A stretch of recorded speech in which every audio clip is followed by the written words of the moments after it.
Here we are in New Orleans, and I'm here with my fabulous partner, Larry Responti. New Orleans, day 2, 2017. Ready to kick ass on the shop. Well, the theme was Victorian punk, and we had some really great models, an amazing makeup artist, April Greaves. Jasmine Burnside did our styling.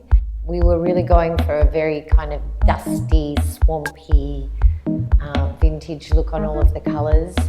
And we had a great mood board that gave us inspiration to go through with that. And as mood boards do, you get the inspiration, but then it turns into something else.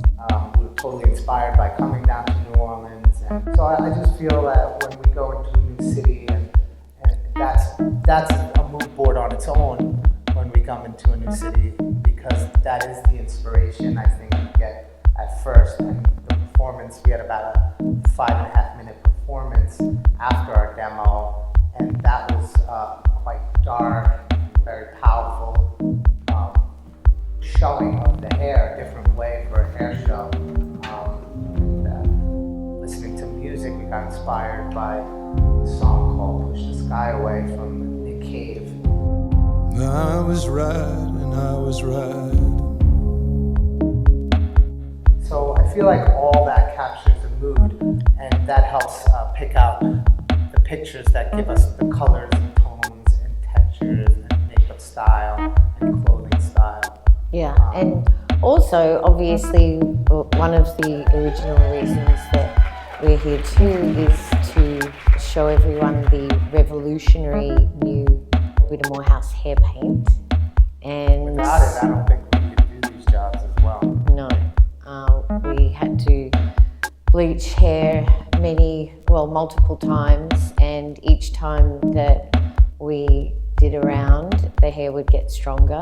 And what normally happens when you lighten hair is that the integrity of the hair deteriorates and actually starts to look damaged. And every time we use the hair paint, it gets stronger because It feels better. It's like a treatment on the hair. It's crazy. Amazing. Yeah. Because even when you have someone come and sit in front of you and they have like crappy hair, you know that as soon as you put this over the top of it, it's actually going to be better. And you never kind of thought that there would be the day that, you know, you would put bleach on someone's hair and it made it stronger and better.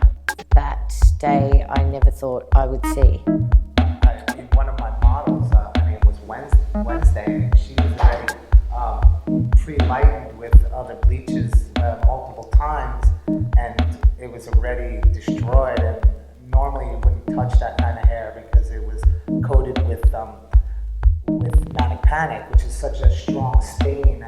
Like one was like a tiger lily, and underneath was like a fuchsia, her natural color. Her hair is already black to begin with, so when you're removing black out of the hair and going to the really light levels of past the color swatches that they mention from color companies, they say 1 to 10, but if you're really going to like 12 and 13 of lightness, the hair tends to get really damaged. And I believe that her hair was put to that test with the hair paint, because I bleached it out 2 more times, and normally that should have just melted away to remove that color so I can achieve the look that I wanted. And I mean, that's what makes this color product, Whittemore House Hair Paint, so amazing and revolutionary, and its bonding ability is bar none the best